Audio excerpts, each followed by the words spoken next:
সম্মানিত ভাইরা, আমরা আজকের এই মাহফিলে, এই জান্নাতের বাগানে বসতে পেরে, আসতে পেরে খুশি না বেজার? সবাই একটু কথা বলবেন, খুশি না বেজার? আমরা খুশি।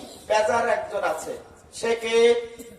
শয়তান। শয়তান কিন্তু আজকে এই মাহফিল শুনে তিনি বেজার, কারণ শয়তান কখনো চায় না সমাজে ভালো কিছু হোক, কোরআনের আলোচনা হোক, কোরআনের দার্স হোক, মানুষ নামাজ পড়ুক, মানুষ যাকাত দিক, মানুষ হজ করুক, মহিলারা পর্দায় থাকুক, সুদ ছাড়ুক, ঘুষ ছাড়ুক, এইগুলা শয়তান চায় না। চায় না। তাহলে আমরা আজকে খুশি করব কাকে? আল্লাহকে। খুশি করব কাকে? আল্লাহকে। এতে যদি শয়তান অখুশি হয় তাতে আমাদের কিচ্ছু যায় আসে না, ঠিক কিনা বলেন? অতএব আমরা যে মহান আল্লাহ পাক রব্বুল আলামিনের কথা শোনার জন্য, রাসূলের কথা শোনার জন্য এখানে যে উপস্থিত হতে পেরেছি, এজন্য আল্লাহর দরবারে আরো একবার শুকরিয়া আদায় করি। সকলে বলি আলহামদুলিল্লাহ। আল্লাহর শানে শুকরিয়া আদায় করলে আল্লাহ পাক রব্বুল আলামিন বান্দার পরে খুশি হয়ে যায়। বলেন সুবহানাল্লাহ। কেমন খুশি হন আসুন আমরা ধারাবাহিকভাবে আস্তে আস্তে আলোচনা করি। তারপরে আমি যে আয়াতে কারিমা তেলাওয়াত করছি তা থেকেও কিছু আলোচনা করে নির্ধারিত সময় ইনশাআল্লাহ আমার আলোচনা আমি শেষ করার চেষ্টা করব, যদি আল্লাহ পাক রব্বুল আলামিন তৌফিক দান করেন। সম্মানিত ভাইরা, তো আল্লাহ পাক রব্বুল আলামিনের প্রশংসা বিপদে আপদে মুসিবতে সকল সময় আল্লাহর প্রশংসা আদায় করতে হবে। এই কথাটা কে বলছেন? আল্লাহ। কে বলেছেন? আল্লাহ।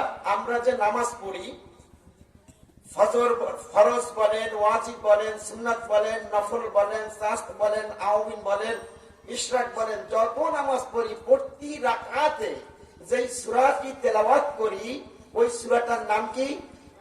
সূরাতুল ফাতিহা। বলুন তো সূরার নাম কি?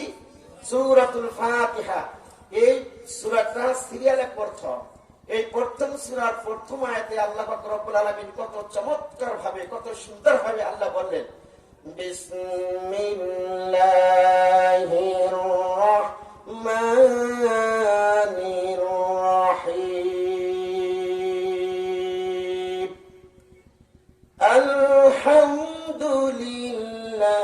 আলহামদুলিল্লাহি রাব্বিল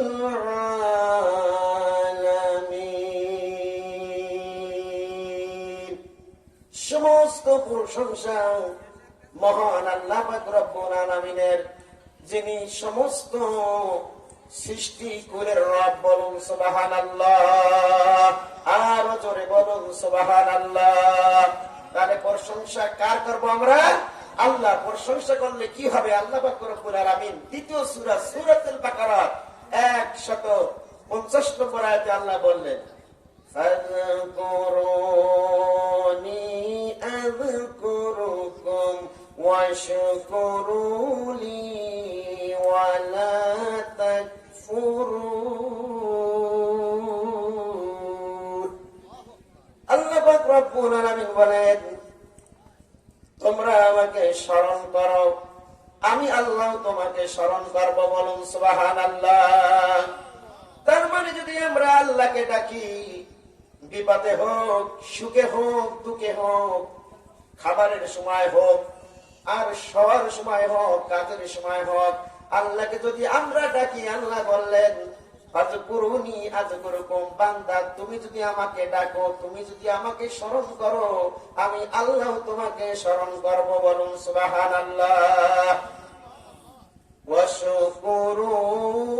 ওয়াশকুরুলি, আর তোমরা আমার শুকরিয়া আদায় করো।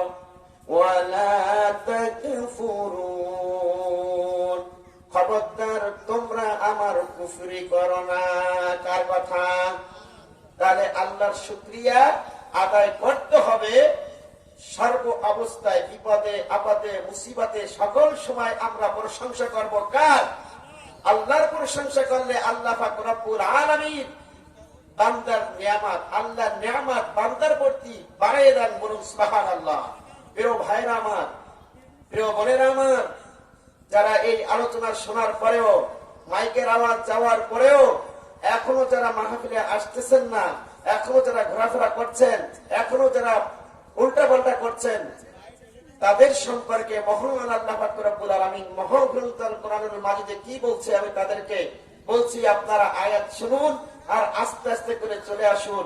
যদি মাহফিলে না আসেন, এই কোরআন যদি আজকে অবজ্ঞা করেন, এই কোরআন থেকে যদি আজকে বিমুখ হয়ে যান, তাহলে আল্লাহ পাক রব্বুল আলামিন আপনাদেরকে কি শাস্তি দিবেন এই সম্পর্কে আমি এখন সরাসরি মহাগ্রন্থ আল কোরআনুল মাজিদের ভিতরে চলে যেতে চাই।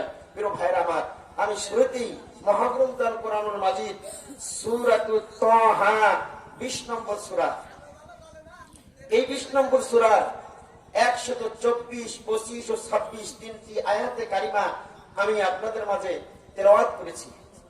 এই আয়াত আল্লাহ পাক রব্বুল আলামিন কাদের সম্পর্কে বলেছেন, কাদের সম্পর্কে ইঙ্গিত দিয়েছেন, সেটা হলো যারা কোরআনের আলোচনা শোনার পরেও, কোরআনের কথা শোনার পরেও, কোরআনের তেলাওয়াতের কথা শোনার পরেও যেই সকল মানুষগুলো শুনবে না, পড়বে না, শিখবে না, জানবে না, তাদের সম্পর্কে আল্লাহ পাক রব্বুল আলামিন তিনটি শাস্তির কথা বলেছেন। আসুন আমি সেই তিনটি শাস্তি আমার নির্ধারিত সময়ের ভিতরে ইনশাআল্লাহ আমি আলোচনা শেষ করার চেষ্টা করব। আল্লাহ পাক রব্বুল আলামিন সূরাতুত তাহা 151 নম্বর 126 নম্বর আয়াতে 24 নম্বর আয়াতে আল্লাহ পাক রব্বুল আলামিন বললেন, وَمَنْ أَعْرَضَ عَنْ ذِكْرِي فَإِنَّ لَهُ مَعِيشَةً ضَنكًا। আল্লাহ পাক রব্বুল আলামিন বলেন, যারা কোরআনের ওসিয়ত থেকে, যারা কোরআনের নসিহত থেকে, যারা কোরআনের শিক্ষা থেকে বিমুখ হয়ে যায়, যারা কোরআনের ওসিয়ত থেকে, নসিহত থেকে, আলোচনা থেকে যারা বিরত থাকে, যারা অন্য কিছু করে, আল্লাহ তাদের সম্পর্কে সতর্ক বাণী দিয়েছেন। খেয়াল করে শুনুন, মাথা ঠান্ডা করে শুনুন। আল্লাহ পাক রব্বুল আলামিন বলেছেন মাঈশাতান দানকা, যেই সকল মানুষগুলো কোরআনের আলোচনা হওয়ার পরে ওই আলোচনাগুলো শুনবে না, কোরআন তেলাওয়াত হলে কোরআন তেলাওয়াত শুনবে না, কোরআনের ক্লাস হলে কোরআনের ক্লাসে বসবে না, আল্লাহ বললেন আমি তাদেরকে তিনটা শাস্তি দেব। 1 নম্বর শাস্তি হলো ওই সকল মানুষগুলো দুনিয়ার ভিতরে, দুনিয়াতে আমি তাদেরকে শাস্তি দেব। শাস্তি নম্বর 1 কি শাস্তি? আল্লাহ পাক রব্বুল আলামিন বলেন, ওরা যত বড়ই ধনাঢ্য ব্যক্তি হোক না কেন, ধনী ব্যক্তি হোক না কেন, ওদের গাড়ি থাকবে, বাড়ি থাকবে, ওদের জমি থাকবে, ওদের সব কিছু থাকবে, থাকার পরেও ওদের মনের ভিতরে আমি আল্লাহ পাক রব্বুল আলামিন টেনশন ঢুকাই দেব, চিন্তা ঢুকাই দেব, ওদের জন্য এই দুনিয়াটা আমি আল্লাহ সংকীর্ণ করে দেব। কার ঘোষণা? ভাইরা আমার, খেয়াল করে শুনুন, আজকে যারা এই কোরআনের বিপক্ষে কথা বলে, এই কোরআনের বিপক্ষে যারা কথা বলে, কোরআন যারা শুনে না, আর এই কোরআন থেকে যারা বিরত থাকে, আল্লাহ পাক রব্বুল আলামিন যুগে যুগে যুগে যুগে ওই সকল মানুষগুলাকে বিভিন্ন শাস্তি দিয়া, বিভিন্ন গজব দিয়া এই দুনিয়া থেকে বিদায় করেছেন। ঠিক কিনা বলেন? হামান বলেন, কারুন বলেন, ফেরাউন বলেন, নমরুদ বলেন, এই হাইব্রিড যত শয়তানগুলো ছিল, এই শয়তানগুলোকে আল্লাহ পাক রব্বুল আলামিন সামান্য সামান্য শাস্তি দিয়া এই দুনিয়া থেকে চির বিদায় করেছে। ঠিক কিনা বলেন? আজও যারা এই কোরআনের বিপক্ষে কথা বলছে, আল্লাহ পাক রব্বুল আলামিন তাদেরকে এই দুনিয়া থেকে অপমান করে, লাঞ্ছিত করে, অপমান করে, ছাতা পিটা দিয়ে, জুতা পিটা দিয়ে এই দুনিয়া থেকে চির বিদায় করেছে। ঠিক কিনা বলেন? 1 নম্বর শাস্তি, যারা কোরআনের মাহফিলের কথা শোনার পরেও ইচ্ছা করে খালি খালি খামাকা যারা আসতেছে না, বসে রয়েছে বাড়িতে, দোকান করে ঘোরাফেরা করছে, তাদের কথা বলা হয়েছে যে তারা এই দুনিয়াতে আল্লাহ পাক রব্বুল আলামিন তাদের যতই চাকচিক্য থাকুক না কেন, যতই সম্পদ থাকুক না কেন, যারা কোরআন শিখবে না, কোরআন মানবে না, আল্লাহ পাক রব্বুল আলামিন তাদের অন্তরের ভিতরে, হৃদয়ের ভিতরে, তাদের ফ্যামিলির ভিতরে, সংসারের ভিতরে আল্লাহ অশান্তি রাখে দিবে। আজকে দেখেন, যেই সকল মানুষগুলো কোরআন পড়তে পারে না, তাদের কাছে আপনি জিজ্ঞাসা করে দেখেন, আপনি আমি মনে করি তারা খাচ্ছে ভালো, সচ্ছে ভালো, বিল্ডিং ভালো, অথচ খবর নিয়ে দেখেন একটা মানুষের অন্তরের ভিতরে শান্তি নাই, তাদের ভিতরে কিছু না কিছু অশান্তি আছে। হয় তাদের স্ত্রীগুলো পরক্রিয়া করছে, অথবা তাদের সন্তানগুলো আপনার আটাখোর, গাঁজাখোর, বাবাখোর ইত্যাদি ইত্যাদি হচ্ছে, অথবা তাদের মেয়েগুলো উল্টা পাল্টা করছে ইত্যাদি ইত্যাদি। তারা যারা কোরআন শরীফ পড়তে পারে না, কোরআন শরীফ যারা শেখে না, আবার যারা জানে তারা মানে না, এই সকল মানুষগুলো একটা না একটা অশান্তির ভিতরে আছে। আল্লাহ রব্বুল আলামিন আমাদের সকলকে এই অশান্তি থেকে শান্তির কবলে আসার জন্য প্রত্যেকটি মানুষের মহাগ্রন্থ আল কোরআনুল মাজিদ শিখতে হবে। এলে এক নম্বর দাবি, না শিখি তাহলে আল্লাহ রাব্বুল আলামিন আমাদের অশান্তির ভিতরে রাখবে। এই দুনিয়াটা বড় প্রশস্ত হওয়ার পরেও আমার জন্য সংকীর্ণ হবে। এ হলো এক নম্বর। দুই নম্বর হলো, যেই সকল মানুষেরা কোরআন শরীফ পড়বে না, জানবে না, শুনতেও আসবে না, তাদের মরার পরে আল্লাহ রাব্বুল আলামিন তাদের কবরটাকে সংকীর্ণ করে দেবে, ছোট করে দেবে। আর কি হবে? এই আয়াতের ব্যাখ্যার ভিতরে এসেছে যে সকল মানুষেরা দুনিয়াতে বসবাস করার পরে 50, 60, 70 বছর হায়াত পাওয়ার পরে, 80 বছর হায়াত পাওয়ার পরেও কোরআন শিখলো না, কোরআন জানলো না, কোরআন পড়তে পারলো না, মারা যাওয়ার সাথে সাথে কবর এই পাশ থেকে ওই পাশ যখন চাপ দিবে, দুই পাশের মাটি যখন চাপ দিবে, বাম পাশের খেসাগুলো ডান পাশে চলে যাবে, ডান পাশের খেসার হাড্ডি গুলো বাম পাশে চলে যাবে। আর কবরের ভিতরে এক ধরনের সাপ হবে, সাপগুলোর নাম হলো তিনমিন নামক সাপ। ওই সাপগুলো ওই ব্যক্তিকে, যেই ব্যক্তি কোরআন শরীফ পড়তে পারে না, তাকে ধ্বংসন করাবে। বলুন নাউজুবিল্লাহ। ভাইরা আমার, এখনো সময় আছে।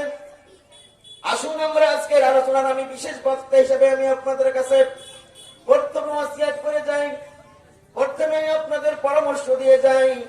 আল্লাহ যদি আপনাকে আরো যতদিন বাঁচায় রাখবে, 1 বছর হোক, 5 বছর হোক, মাদ্রাসার তালবে ইলম দিয়া হোক, মসজিদের ইমাম সাহেব দিয়া হোক, অথবা নিজের স্ত্রী যদি কোরআন শরীফ পড়তে পারে তারে দিয়া হোক, সন্তান যদি কোরআন শরীফ পড়তে পারে তারে দিয়া হোক, আপনি কোরআন শরীফটা শিখবেন। যদি কোরআন শরীফ আপনি না শিখেন, কোরআন শরীফ যদি আপনি না পড়েন, আল্লাহ রব্বুল আলামিন কিয়ামতের দিন আল্লাহ রব্বুল আলামিন আপনাকে কিন্তু জাহান্নাম বলে ডাকবে। আর আপনি ওই দিন জাহান্নামের ভিতরে চলে যাবেন। আল্লাহ রব্বুল আলামিন পৃথিবীতে যত নবী রাসূল পাঠিয়েছেন, তার ভিতরে সর্বশ্রেষ্ঠ নবী বিশ্ব নবী মুহাম্মদুর রাসূলুল্লাহ সাল্লাল্লাহু আলাইহি সাল্লামকে আল্লাহ পাক রব্বুল আলামিন বিশেষ কয়েকটি গুণে গুণান্বিত করেছেন। তার ভিতরে একটি হলো আল্লাহর নবী মুহাম্মদুর রাসূলুল্লাহ, সকলে বলুন সাল্লাল্লাহু আলাইহি সাল্লাম। তিনি উম্মতদেরকে হাউজে কাউসারের পানি পান করাবেন, যেটা অন্য কোন নবীকে আল্লাহ পাক রব্বুল আলামিন এই পাওয়ারটা, এই গুণটা অন্য কোন নবীকে দেননি। কোন নবী হাউজে কাউসারের পানি পান করতে পারবেন না, শুধুমাত্র কেবলমাত্র আপনার নবী, আমার নবী, বিশ্ব নবী মুহাম্মদুর রাসূলুল্লাহ সাল্লাল্লাহু আলাইহি সাল্লাম হাউজে কাউসারের পানি পান করাবেন। বলুন সুবহানাল্লাহ। উন্নত গুণের ভিতরে, উত্তম গুণের ভিতরে আরেকটি গুণ হলো বিশ্ব নবী মুহাম্মদুর রাসূলুল্লাহ সাল্লাল্লাহু আলাইহি সাল্লামকে শাফাআতের কান্ডারি বানাইছেন একমাত্র, কেবলমাত্র, শুধুমাত্র তিনি কিয়ামতের দিন মুসিবতের সময় আল্লাহ পাক রব্বুল আলামিনের কাছে আমাদের জন্য সুপারিশ করতে পারবে, শাফাআত করতে পারে, যেটা অন্য কোন নবী এবং রাসূল পারবে না। অন্য নবীর উম্মতেরা বাবা আদম আলাইহিস সালামের কাছে যাবে, বলবে ও আমাদের আদি পিতা, আপনি একটু আল্লাহর কাছে সুপারিশ করেন। এই যে কিয়ামতের বিভীষিকাময়, এই যে আজকে বিচার হচ্ছে দীর্ঘ সময় ধরে, আল্লাহ যেন এটা থেকে আমাদের একটু রুখসাত করে। আদম আলাইহিস সালাম বলবেন আমার দ্বারা সম্ভব না, যেহেতু আমি আল্লাহ পাক রব্বুল আলামিনের একটি আইনকে লঙ্ঘন করেছিলাম। তারা চলে যাবে হযরত ঈসা আলাইহিস সালামের কাছে। ঈসা আলাইহিস সালাম বলবেন আমার দ্বারা সম্ভব না, যেহেতু অনেকে আমাকে বলে আমি নাকি আল্লাহর পুত্র। বলেন নাউজুবিল্লাহ। ওটা আমার দ্বারা সম্ভব না। এমনি ভাবে একাক উম্মতের একাক নবীর কাছে যাবে, কোন নবী সুপারিশ করতে পারবে না। সবাই মুখে একটাই মাত্র কথা থাকবে, আজকের এই কঠিন দিনে শুধুমাত্র কেবলমাত্র একমাত্র বিশ্ব নবী মুহাম্মদ সাল্লাল্লাহু আলাইহি সাল্লাম ছাড়া কেউ সুপারিশ আল্লাহর কাছে করতে পারবে না, বলুন সুবহানাল্লাহ। সেই দিন নবী অনেককে বলবে, ও আল্লাহ, আমি এদের বিরুদ্ধে, আমি এদের পক্ষে সুপারিশ করতে পারবো না। আর নবীর সুপারিশ ছাড়া কোন মানুষ কিন্তু জান্নাতে যেতে পারবে? জোরে বলেন, নবীর সুপারিশ ছাড়া কোন মানুষ জান্নাতে যেতে পারবে না। সেই দিন বিশ্ব নবী সাল্লাল্লাহু আলাইহি সাল্লাম আল্লাহ রাব্বুল আলামিনের কাছে বলবেন, ওয়াকালা রাসূলু ইয়া রাব্বি ইন্না কওমি ইত্তাখাযু হাযাল কুরআনা মাহজুরা। সূরাতুল আহজাব 33 নম্বর সূরা 21 নম্বর আয়াতে আল্লাহ রাব্বুল আলামিন বললেন, সেই দিন নবী বলবেন, ওয়াকালা রাসূল, রাসূল বলবেন, ইয়া রাব্বি, হে আমার রব, ইন্না কওমি, এই আমার কওমেরা, এই আমার উম্মতেরা, উমিত্তাখাযু হাযাল কুরআনা মাহজুরা, তারা কোরআন শিখে নাই, তারা কোরআন পড়ে নাই। ও আল্লাহ, এরা যেমনি ভাবে কোরআন পড়ে নাই, যেমনি ভাবে কোরআন শিখে নাই, অতএব আমি আল্লাহ আজকে তাদের বিরুদ্ধে সুপারিশ করব না। আল্লাহ, আপনি এদেরকে জান্নাতের কোন ব্যবস্থা করবেন না। কত কঠিন কথা আপনি ভাবতে পারেন? নবীর শাফাআত ছাড়া কোন মানুষ জান্নাতে যেতে পারবে না। আর সেই দিন নবী বলবে, আল্লাহ, আমি এটাকে শাফাআত করব না, এই কওমকে, এই উম্মতকে আমি শাফাআত করতে পারবো না, কারণ এরা আপনার কোরআন পড়ে নাই। হাযাল কুরআন মাহজুরা, এরা কোরআন থেকে বিরত ছিল। আজকে যারা কোরআন পড়েন নাই, একটু রাত্রে ঘুমায় ঘুমায় দেখেন কত ভুলের ভিতরে আছি। সব শিখতেছেন, এমএ পাস করতেছেন, অনার্স পড়তেছেন, ইঞ্জিনিয়ার হচ্ছেন, কিন্তু আল্লাহর কোরআন ধরলে আল্লাহর কোরআন পারেন না। ওই দিন আল্লাহ রাসূল সাল্লাল্লাহু আলাইহি সাল্লাম শাফাআত করবে না, শাফাআত করবে না। আর কবরে যে আযাব কি হবে? অতএব আজকে এত অশান্তির কারণ হলো শুধুমাত্র কেবলমাত্র কোরআন না পড়ার কারণে, কোরআন না বোঝার কারণে আজকে আমাদের এত টেনশন, এত চিন্তা, এত সম্পদ থাকার পরেও শুধু অশান্তি, অশান্তি। একমাত্র কারণ হলো অনেকে কোরআন পড়তে পারি না, আবার অনেকে কোরআন শরীফ পড়তে পারলেও সেটা তেলাওয়াত করি না, অনেকে তেলাওয়াত পারলেও সেই তেলাওয়াতকৃত আয়াতের হক অনুযায়ী কোরআন যা বলছে সেই অনুযায়ী আমল করি না। এই কারণেই আমাদের জন্য এই দুনিয়াটা হলো সংকীর্ণ হয়ে গেছে, ঠিক কিনা বলেন? তাহলে দুইটা শাস্তির কথা বললাম। এক নম্বর হলো, যে ব্যক্তি কোরআন পড়বে না, কোরআন শুনবে না, কোরআন মানবে না, তার জন্য এই দুনিয়াটা আল্লাহ পাক রব্বুল আলামিন সংকীর্ণ করে দেবেন। নম্বর 2, মারা যাওয়ার সাথে সাথে কবরের মাটিটাকে দুই পাশ থেকে এমন করে চাপ দিবেন, ডান পাশের খাসা বাম পাশে চলে যাবে, বাম পাশের খাসা ডান পাশে চলে যাবে। নম্বর 3, আল্লাহ পাক রব্বুল আলামিন এই আয়াতের ভিতরে আল্লাহ পাক রব্বুল আলামিন বলেছেন, ক্বালা লিমা হাশারাতানি আমা ওয়া কাদ কুনতু বাসীরা। কিয়ামত যেদিন হয়ে যাবে, ওই দিন ওই মানুষগুলারে, কোন মানুষ যারা কোরআন শরীফ শেখে নাই, কথা কিন্তু একটা, ভালো করে শুনেন, যারা কোরআন পড়তে পারে না, কোরআন শেখে নাই, কোরআন মানে না, এই সকল ব্যক্তির কথা আল্লাহ বলছেন, কিয়ামতের দিন আমি আল্লাহ ওদেরকে অন্ধ হিসাবে উঠাবো, অন্ধ, চোখ থাকবে না। তখন তারা বলবেন, ও আল্লাহ, দুনিয়াতে আমাদের তো চক্ষু ছিল, আজকে কেন আমাদেরকে অন্ধ করে উঠানো হয়েছে? আল্লাহর কাছে প্রশ্ন করা হবে, অন্ধ মানুষগুলো প্রশ্ন করবে। আল্লাহ পাক রব্বুল আলামিন উত্তর দিবেন, ক্বালা কাযালিকা আতাতকা আয়াতুনা ফানাসিতাহা ওয়া কাযালিকাল ইয়াওমা তুনসা। আল্লাহ বলবেন, ক্বালা কাযালিকা, সেই দিন আতাতকা আয়াতুনা, তোমাদের সামনে কোরআনের আয়াত তিলাওয়াত করা হয়েছে, কোরআনের কথা বলা হয়েছে, কোরআনের নসিহত করা হয়েছে, সেই দিন তোমরা কোরআন শোনো নাই, তোমরা কোরআনের ওসিয়ত মানোনি, কোরআনের নসিহত মানোনি, এমনকি তোমরা কোরআন শরীফ শোনোনি, কোরআন থেকে, আমার আয়াত থেকে মুখ ফিরে নিয়েছিলে, যার কারণে আমি আল্লাহ পাক রব্বুল আলামিন আজকে তোমাদেরকে অন্ধ করে দিলাম। আজকে আমিও তোমাদেরকে ভুলে যে তোমাদের চক্ষু আছে, এই চক্ষুগুলো ভুলে যে আজকে আমি আল্লাহ তোমাদেরকে এই কিয়ামতের ময়দানে অন্ধ বানালাম। ভাইরা আমার, তাহলে তিনটা শাস্তি যারা কোরআন শরীফ পড়তে পারেন না, আজকে প্রথম আলোচনায় আমি প্রথম আলোচনা বিশেষ বক্তা হিসেবে আপনাদের কাছে আবার অনুরোধ করি, যে সকল মা ও বোনেরা, যে সকল ভাই ও বন্ধুরা, যে সকল আমার চাচা ও বাপজিরা, ভালো করেছেন, স্পষ্ট কথা, যদি আপনি কোরআন শরীফ পড়তে না পারেন, কোরআন শরীফ পড়তে যদি না পারেন, তাহলে আপনি দুনিয়াতে যতই টাকা পয়সা আপনার থাকুক না কেন, যতই সম্পদ আপনার থাকুক না কেন, আপনার মনের ভিতরে শান্তি থাকবে না, থাকবে না, থাকবে না। এই শান্তিটা আল্লাহ পাক রব্বুল আলামিন আপনার কাছ থেকে কেড়ে নেবে। নম্বর 1। 2 নম্বর হলো, কবরে যখন মারা যাবেন, কবরের 2 পাশের মাটি এমন ভাবে চাপা দিবে যে এই পাশের হাড্ডি ও পাশে চলে যাবে। 2 নম্বর শাস্তি। 3 নম্বর শাস্তি হলো, কিয়ামতের দিন অন্ধ হিসেবে আল্লাহ উঠাবে অন্যান্য জাতির, অন্যান্য নবীর উম্মতেরা এবং এই আমাদের বিশ্বনবী মুহাম্মদ রাসূলুল্লাহ সাল্লাল্লাহু আলাইহি ওয়াসাল্লামের উম্মতেরা যারা জান্নাতে যাবে, তারা বুঝতে পারবে এইগুলো অন্ধ কেন, কারণ এইগুলো কোরআন শরীফ পড়তে জানতো না। এখন আজকে আপনারা যারা আমার সামনে বসে আছেন, কে কোরআন শরীফ পড়তে পারেন আর কে পারেন না, এইটা আজকের সভাপতি সাহেবও জানে না, আমিও জানি না। জানে কে? বলেন, কে জানে? আল্লাহ। ওই দিন কিয়ামতের দিন সবাই জানে যাবে, যাহারে এই লোকটার এই বড় দাড়ি ছিল, এই বড় জুব্বা ছিল, এই বড় পাগড়ি বাঁধত, অথচ এই লোকটা কোরআন শরীফ পড়তে জানতো না। তার প্রমাণ কি? চক্ষু নাই। তার প্রমাণ কি? যেইগুলো বিশ্বনবীর উম্মত হিসেবে যারা কিয়ামতের ময়দানে উপস্থিত হবে, 2 শ্রেণীর হবে, একটা হলো চক্ষুওয়ালা আর একটা হলো অন্ধ।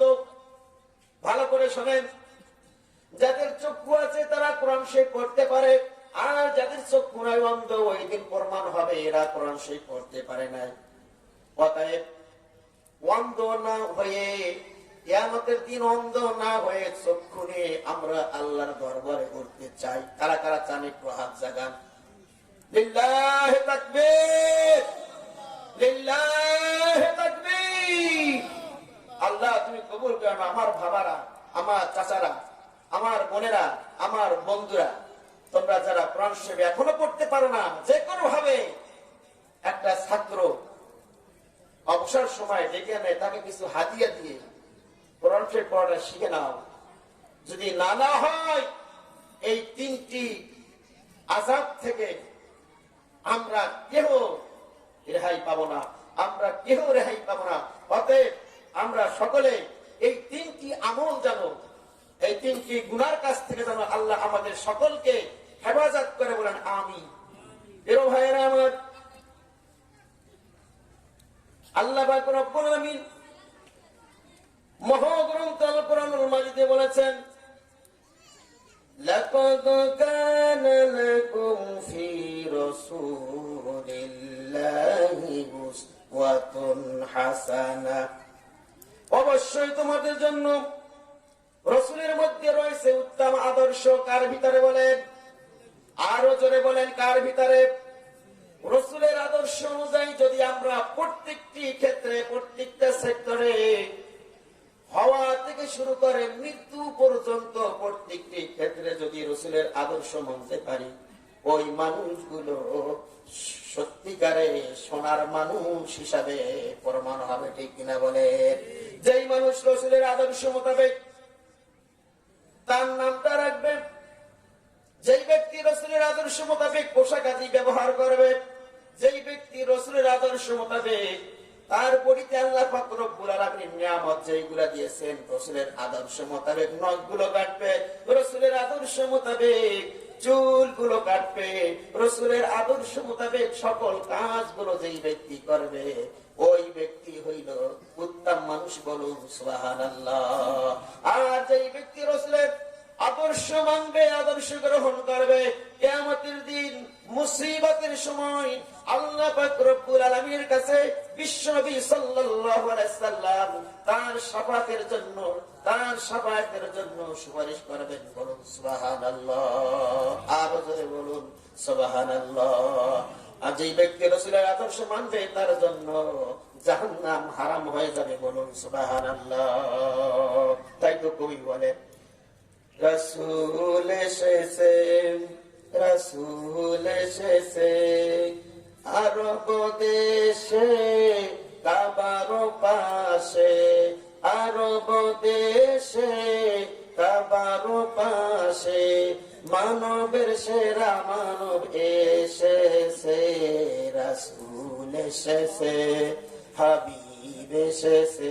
সবাই বলেন রাসূল এসেছে, হাবিব এসেছে, রাসূল এসেছে, হাবিব এসেছে, আরব দেশে কাবার পাশে, আরব দেশে কাবার পাশে, মানবের সেরা মানব এসেছে, রাসূল এসেছে, নেতা এসেছে, রাসূল এসেছে, নেতা এসেছে, রাসূল এসেছে, নেতা এসেছে। ধন্য ধন্য জীবন ধন্য, ধন্য ধন্য জীবন ধন্য, যে নবীকে মেনে নিয়েছে। মারহাবা। ধন্য ধন্য জীবন ধন্য, যে নবীকে ভালোবেসেছে। হারাম হারাম দোজখ হারাম, হারাম হারাম দোজখ হারাম, যে নবীকে ভালোবেসেছে, রাসূল এসেছে, হাবিব এসেছে, রাসূল এসেছে, হাবিব এসেছে। আকাশের ওই তারাগুলি ঝিলিমিলি ঝিলিমিলি জ্বলছে, ডালে ডালে ফুলগুলি সৌরভে দুলছে, রাসূল এসেছে, হাবিব এসেছে, রাসূল এসেছে, হাবিব এসেছে। ভাইরা আমার, আল্লাহ নবী সাল্লাল্লাহু আলাইহি সাল্লামের আদর্শ মোতাবেক যদি এই 3.5 বডি শুরু থেকে জন্ম থেকে মৃত্যু পর্যন্ত যদি আমরা পরিচালনা করতে পারি, ওই ব্যক্তির জন্য আল্লাহর জাহান্নাম হারাম হয়ে যাবে। বলুন সুবহানাল্লাহ। আপনাদের সন্তানদেরকে যদি আদর্শবান সন্তান বানাতে চান, তাহলে রাসূল সাল্লাল্লাহু আলাইহি সাল্লামের নিয়ম অনুযায়ী কমপক্ষে 15টা গুণে গুণান্বিত করবেন। এক নম্বর গুণ হলো আপনার বাচ্চাদেরকে, আপনার ছেলেদেরকে, আপনার মেয়েদেরকে ডান মুখী বানাবেন। অর্থাৎ যখন কোনো কিছু ধরবে তাকে ডান হাত থেকে ধরাবেন, যখন কোনো কিছু লিখবে ডান হাত থেকে লিখবেন, যখন সে কোনো কিছু করবে সব কিছু ডান হাত থেকে ধরবে। বাচ্চাগুলাকে প্রথমে শিক্ষা দেবেন, তুমি ডান থেকে ধরো, ডান থেকে ধরো। ভুলে কোনো মেয়ে যদি বাম হাত থেকে ধরে, সাবধান, বাচ্চাকে হঠাৎ করে চোয়ার মারবেন না, বকবেন না, বেশি কথা বলবেন না। 1 নম্বর হলো 15 1 নম্বর হলো বাচ্চাগুলোকে ডান মুখী শিখাবেন। 2 নম্বর হলো প্রত্যেকটি বাচ্চাকে যখন কোনো কাজ করতে যাবে বিসমিল্লাহ বলা শিখাবেন। যদি সে কলম ধরে বলবেন বা বিসমিল্লাহ বলে কলম ধরো। যখন বাচ্চা খানা খেতে যাবে বলেন, বাচ্চা তুমি বিসমিল্লাহ বলে খানা খাও। প্রত্যেকটি কাজের শুরুতে তাকে বিসমিল্লাহ বলা শিখাবেন। আর এই বিসমিল্লাহ বলা শেখালে প্রত্যেকটা কাজে বরকত দেবেন কে? বিসমিল্লাহ বলো, বিসমিল্লাহ, তব নামে কাজ শুরু করি আল্লাহ। বিসমিল্লাহ বলো, বিসমিল্লাহ, তব নামে কাজ শুরু করি আল্লাহ। হোক না সে কাজ যত ছোট আর বড়, আল্লাহর নাম নিয়ে কাজ শুরু করো, কাজে কামে বরকত দেবেন আল্লাহ।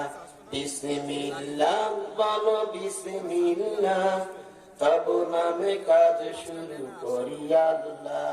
বিসমিল্লাহ বলো, বিসমিল্লাহ, তব নামে কাজ শুরু করি আল্লাহ। 15-2টা পয়েন্ট আজকে বলেছি, যেহেতু এখন নির্ধারিত সময় আসান হয়ে যাবে। বাকি যে 13টা পয়েন্ট রয়েছে, 22 তারিখে আমার আবার ভানিয়ার গাতি মাহফিল রয়েছে, ওখানে ইনশাআল্লাহ বাকি 13টা পয়েন্ট আপনার বাচ্চাকে চরিত্রবান সন্তান, আদর্শবান সন্তান হিসেবে যদি পেতে চান, মানুষ করতে চান, এই 15টা আমল যদি তাদের শিখাই দেন, এই 15টা কাজ যদি তাদের শিখাই দেন, ওই বাচ্চা কখনো বেয়াদব হবে না, ওই বাচ্চা কখনো আটাকর হবে না, ওই বাচ্চা কখনো গাঁজাখোর হবে না, ওই বাচ্চা কখনো ফেন্সিডিল হবে না, ওই বাচ্চা কখনো বাবা মার অবাধ্য সন্তান হবে না। অর্থাৎ এই 15টা আমল আজকে দুইটা বললাম, একটা হলো ডানমুখী বানাবেন,